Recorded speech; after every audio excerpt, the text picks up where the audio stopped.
My guest today is an expert at launching products into new markets.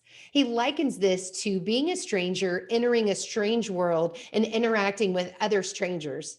And if you imagine it through that lens, you could see why he feels that the biggest mistake companies make is they try to do a mass launch with their product before first working with a select group of early customers that partner with you to finish the development of the product, to ensure that it meets market needs, and to understand what's important so you nail your messaging.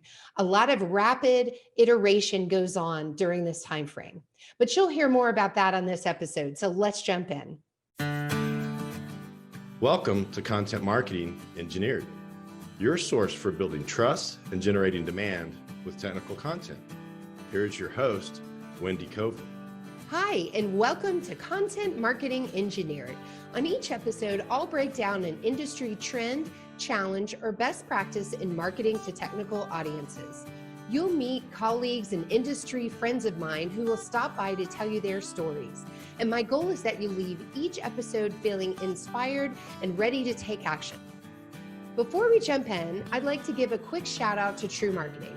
TREW is a content marketing agency based in beautiful Austin, Texas, and serves companies focused in technical industries. For more information, visit trewmarketing.com. And now on with our podcast. Well, we might be in the middle of a global pandemic, but business is still moving forward, and that means companies are looking for new ways to launch products. So I'm joined today by Sheppard. He's the founder of GrowthX, and he has 20 years of experience bringing new products to market. And he's bought and sold 5 businesses. So he knows a little bit about what it takes to start a business, grow a business, and make it profitable. In fact, through his work at GrowthX, Shawna's helped many entrepreneurs find their product market fit and grow a profitable business. So welcome to the show, Sean. Glad to have you here. Thanks, Wendy. Glad to be here. And those of you watching by video will see this gorgeous background behind Sean. He's outside. I'm jealous because it's a cold morning here in Austin. But Sean, where are you coming from today? From California, from the San Francisco Bay Area, a little town called Orinda. Well, beautiful. It looks like a perfect day to be outside. So good for you. Thank you. Well, let's provide our listeners a little context before we jump in. Tell me a bit about the types of companies that you work with typically through GrowthX. Yeah, so we started as a bunch of serial entrepreneurs turned investors, turned frustrated investors because our companies were struggling with growth, and the struggle wasn't around building product. The struggle was around building markets. And we quickly realized that we needed to address that issue. We live in this age of what I call applied technology. It's never been easier or cheaper to get, especially digital products, built and launched.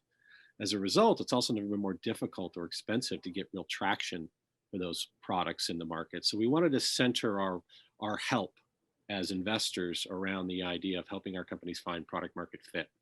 The average funded company in the Valley, 70% of them fail on average. And 8 of the top 10 reasons why they fail have to do with people and markets, not products and tech. And so we wanted to center our methodology. We built a program to help our companies do 3 things: find the truth about where products fit in the market, if they do at all, and what to do about it; create a functional learning organization out of the team that's responsible for pursuing that truth, knowing they have limited time and resources to do it; and then ultimately find a predictable, scalable, profitable business model. And that started with our own portfolio of companies.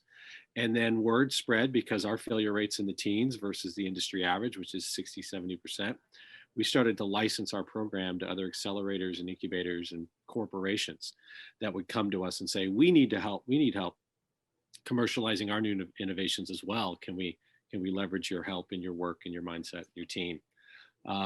And so we started working with funded startups as well as with mid-market and enterprises to help them with this notion of finding product market fit for any new idea. And it sounds like being both smart and scrappy about how you do that, because a lot of these companies, you should say, don't have the time and perhaps limited funds to really figure out that market sizing and who the ideal customer is. Yeah, and the mindset of the entrepreneurs that started these companies that a lot of us work for or work in don't translate very well to the people that are running and operating these businesses. It's a different DNA. It's a different way of thinking. I like to say many of us work in companies that were started by people who are dead. And we don't necessarily have that same sort of mindset and experience in this concept of taking something someplace new, because the entire dynamic is centered around that. I like to say that any new product launch is just a stranger in a strange place looking to talk to other strangers and asking those strangers to do strange things with them.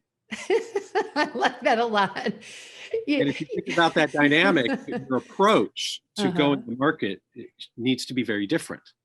For example, you don't go out and try and start selling products to customers. What you need to do is recruit early partners who share in your vision, but also understand your current reality, which is that you do not have a fully baked product when you take it to market. 90% of what you take to market is wrong.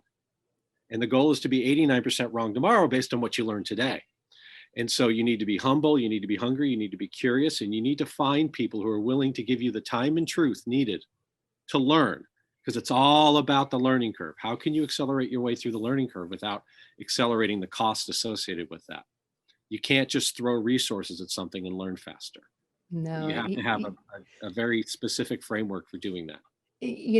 I love the let's build it and they will come, because my product is so awesome. People will just find it and fall in love with it. I mean, if I had $1 for every time I heard that statement, I'd have a lot more than I already have. I know.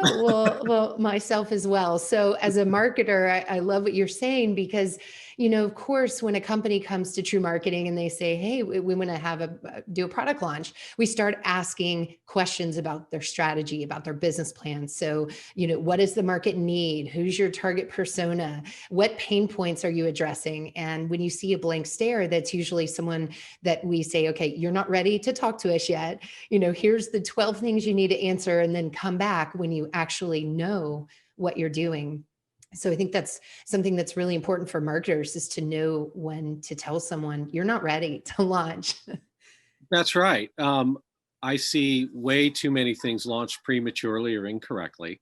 The key is really to identify a use case and then find the best initial customer profile. I call it looking for Mr. Right now, not Mr. Right, to test with.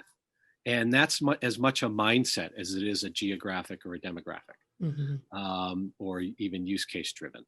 So what is that really narrow subset of individuals, whether it's a consumer level or a business level, that are willing to go on that journey with you because they have a strategic reason for doing so?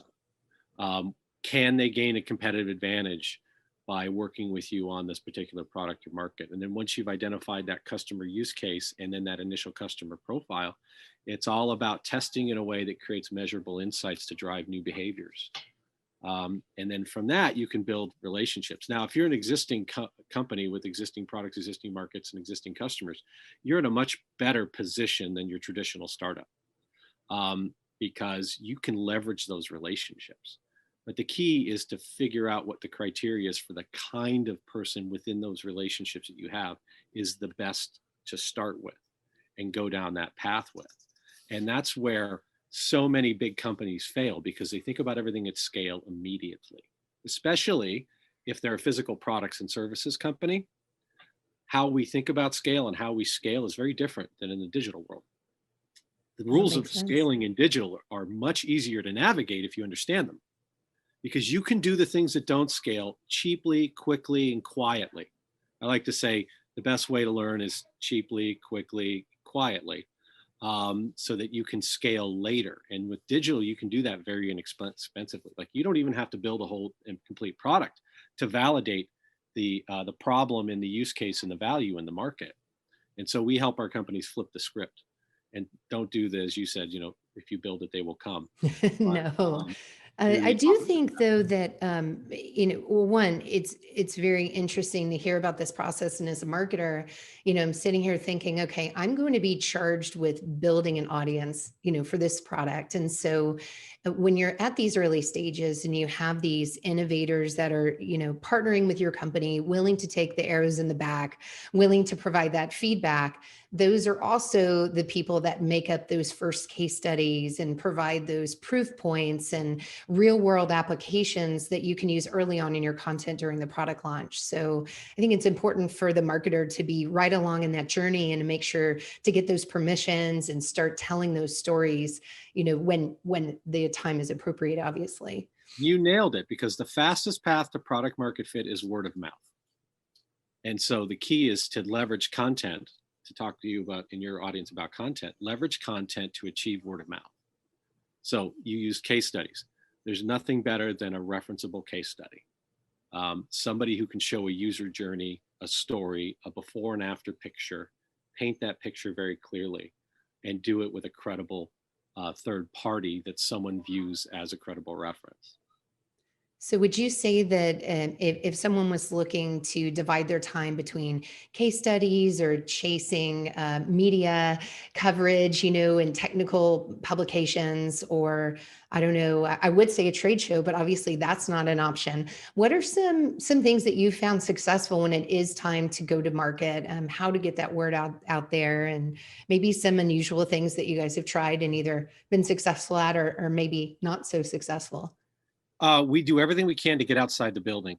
To me, it's not about B2B or B2C, it's H to H. This entire experience is human to human. So it's having offline analog conversations with other humans to learn. And then you take that unstructured data and you come up with a way to formalize that into structured data so that you can make very sound data-driven decisions. And that's, for example, what we teach at GrowthX Academy in the growth marketing course is all about technical data-driven decision making. Even in touchless business models, you need to get out and leverage the concept of user experience and user research and user interviews to really truly learn what people want. And don't do it yourself because you are biased, because you think. Oh, absolutely. You need a really sound, objective third-party UX designer or user interview expert who knows how to construct questions in a way that gets to that objective truth that I talked about before. We also use customer interviews to validate messaging or to craft messaging. So imagine in a product launch situation, you have, here's what we think the differentiators are, the best features of this product that meet those customer pain points. So you have that initial messaging, but then when you go to market, let's go back and validate if that messaging is actually resonating, and often by interviewing customers, we can hear, no, I actually bought the product for this whole other set of reasons. And maybe other use cases that haven't been dreamt of by the company yet that's launching the product. So absolutely, we really call that important. We call that an initial messaging hypothesis. It's simply designed to get somebody to respond in the most honest way possible, because the insights from them is what really matters, because no one cares about our products. They care about their problems and whether or not someone can solve them. And they very much, they only care how to the extent that it creates less work, not more, because our customers don't want more work by working with us. They want less. And so creating an environment where you can, and it may sound trite, but it's very much the scientific method. You construct a hypothesis, you go out to the market and you test it in a one-to-one environment, and then you iterate based on what you learn.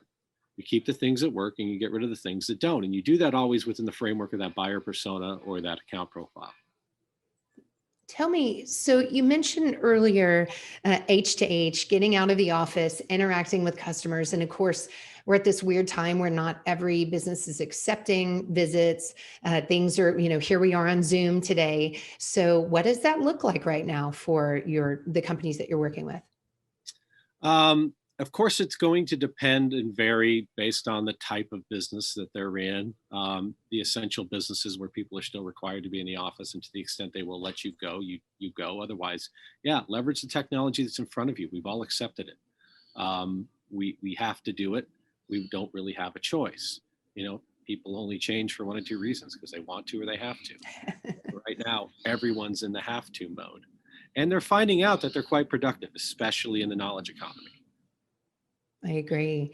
So I'm wondering if, and I have some statistics. We're about to publish. We do an annual research report, Sean, on how engineers seek and consume information to make purchase decisions.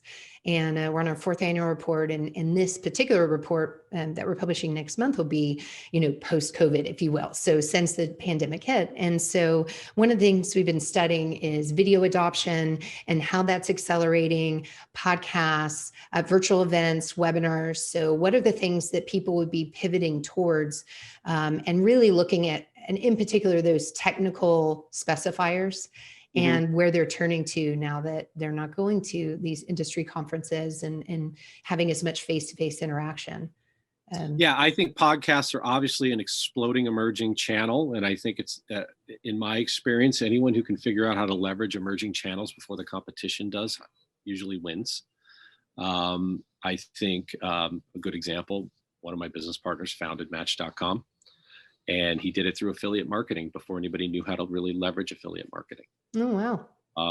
I have another portfolio company that dominated the online automotive parts space by mastering Google SEM and SEO before their competition could. And I think podcasting is a wonderful example of that right now. I think the other one that's been really interesting for me is online conversation monitoring to pick up emerging conversations and keywords around what a particular industry, sector, role, or title are talking about. And then using that to create content. Because when people ask me, what's my definition of content marketing? It's very simple. You need to find out the questions your customers have and answer them for them. And in today's market, everybody wants to talk to quote unquote thought leaders. Yeah. And anybody can create thought leadership if they do the work. Get out there. Do the work and have something to say that's unique. I think, Sure. You have to have a point of view. They need to have a point of view. Exactly. Okay. So let's go back to monitoring. So it seems like a perfect AI application to be able to monitor what are those phrases, what are those trends coming up. How do you tactically do that? Well, How do I'll give you an example. I have a company that I love called Edge Theory that monitors these conversations based on the keywords you provide them, and then can auto-generate content that you can massage. And it really reduces a lot of the content marketing labor. It's a fantastic product. And out of that, they're starting to create these emerging market trends sorts of research opportunities that are much more granular by industry or sector than they are, so more that broad desk research. I think granular is where the traction is. When Absolutely. I see what works with our clients in the engineering space, it is definitely getting into those specific applications and sub-industries that where the gold is. Yeah, absolutely. And we're in the innovation economy. I mean, things change and move so quickly. I think the average time on the S&P for a company in the S&P 500 index in the 1970s was about 75 years. Today, it's about 12 years. Oh, wow. Yeah, I mean, the turnover is obnoxious. Jeff Bezos was at the shareholder meeting recently and was worried whether or not Amazon would still be in business in 20 years. But that's the right way to think about it, right? They don't make anything except all of us happy.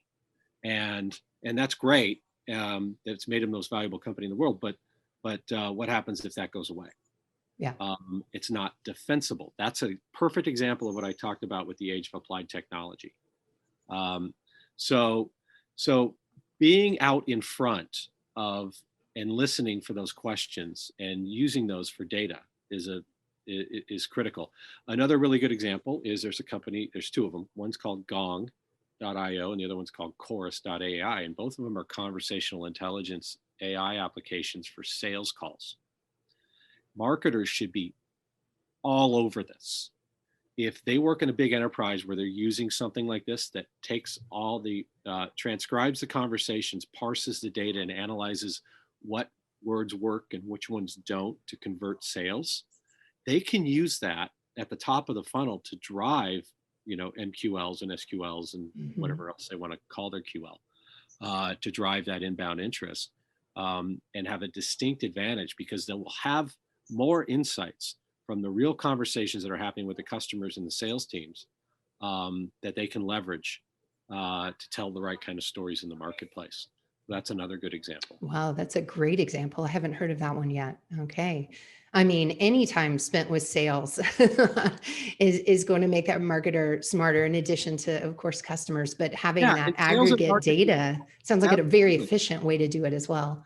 Yeah, and the dysfunctional relationship that sales and marketing have had historically needs to go away. It's marketers and sellers are on the same team. And I don't want to hear anybody else. I don't want to hear anybody from marketing saying, I don't want to hear anybody from sales going, those leads are weak, and from marketing going, well, you're not good at sales. It's nonsense. Everybody needs to be working together to create the right kind of content. I think the most valuable content comes from those sales conversations. Yeah. And that should be leveraged by marketers.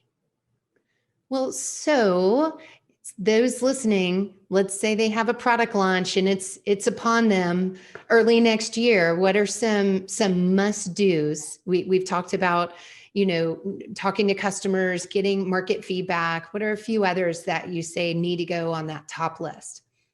So I think they need to have a culture of experimentation where they construct multiple hypotheses for their use cases and their customer profiles, and go out and test them in a way that asks the questions and puts it back on their customer and collect that data. They need to have a really solid, what I call functional learning organization, which is the marketers need to be the chief learning officers in these launches, right? They need to be the ones that coordinate and quarterback the effort with the product teams and the other parts of the organization, so that they're rapidly iterating on messaging, on the product itself, on positioning, on narrative, on all of the collateral and assets needed to make this successful. They need to clearly define the scope of success with the customer. What does success look like if we're going to enter into this relationship, and is it mutually beneficial? How are we going to measure it? And what kind of value gets exchanged between both sides so that you create a win-win scenario? It shouldn't be push. It needs to be collaborative with the customer, and then there needs to be real-time feedback with the product team to make sure that you're building what the customer wants, not what you think they want.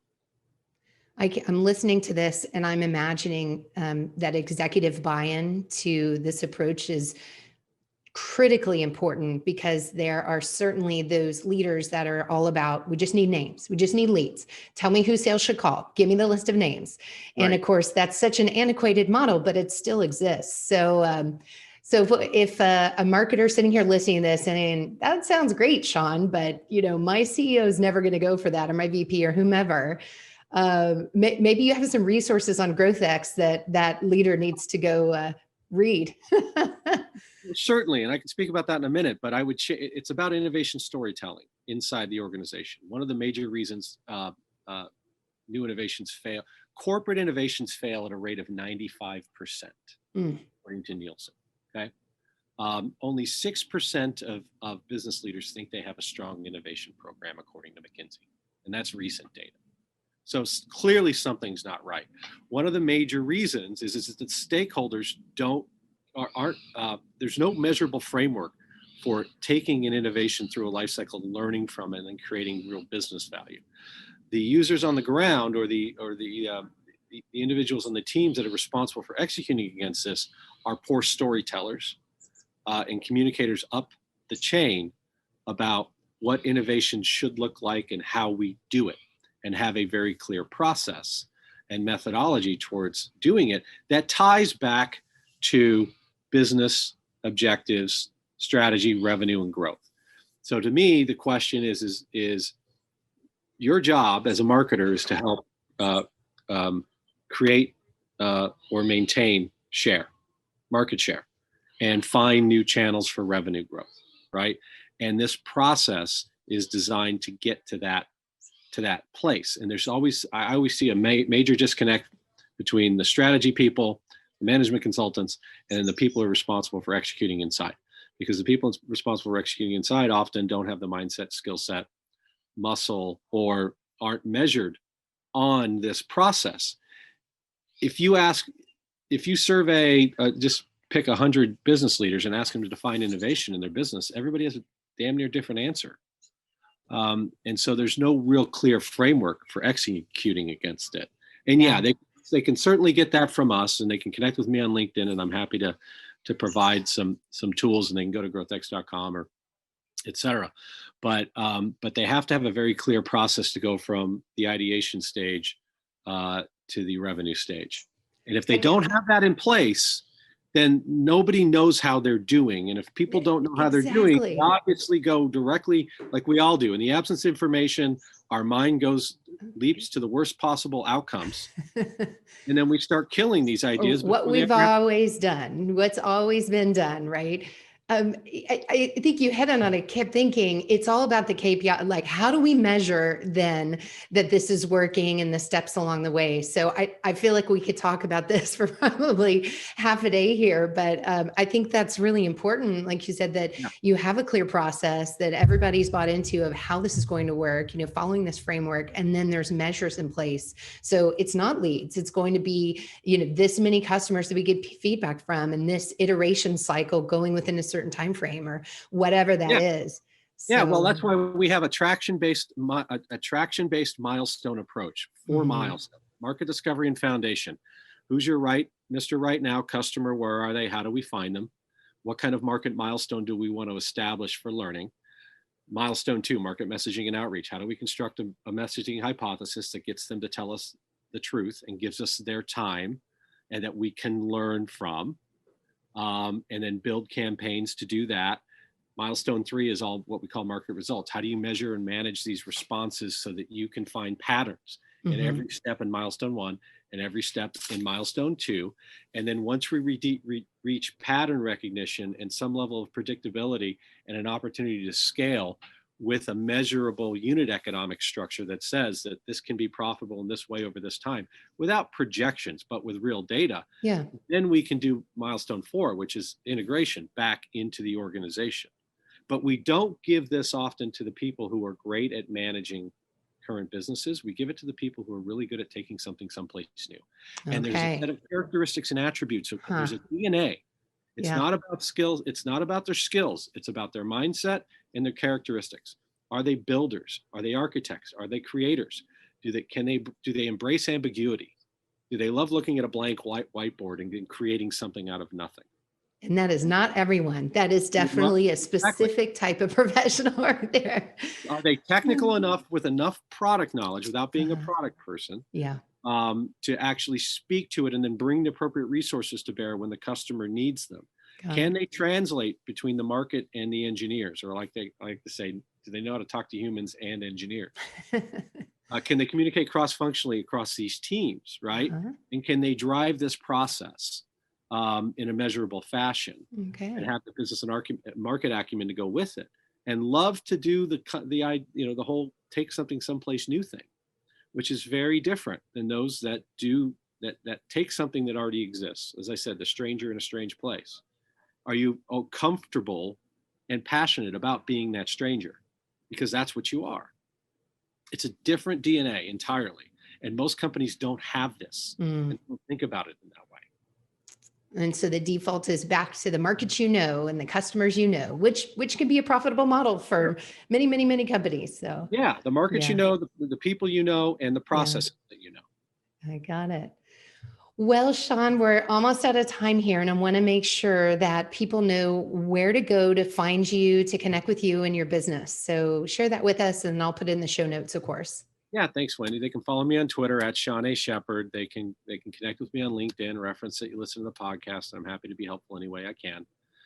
They can go to growthx.com to learn more about what we do for startups. They can go to u.plus to find out more about our corporate innovation work. They can go to GrowthX Academy at gxacademy.com if they're interested in getting reskilled or upskilled into modern growth marketing techniques that might help them further their careers and their businesses. Okay. And is that on demand or in person, or what's the structure of it these days? Used to be in person, no longer. It's all online now. For now. Someday we'll be back together again. Exactly. Yeah. Well, good. Well, I appreciate you coming on the show today. We covered a lot of ground. It was very interesting. And I think our marketers will have learned a lot for their next product launch, or maybe to hold off on that product launch. So either way, thank you. I appreciate your time. Thank you, Wendy. Always a pleasure. Visit TREWmarketing.com/podcast for notes and resource links from today's episode. While you're there, learn other ways to grow your business with content marketing, from educational resources such as self-paced training to hands-on services by the expert TREW marketing team. You can also order my book, also named Content Marketing Engineering. Thanks, and have a great day.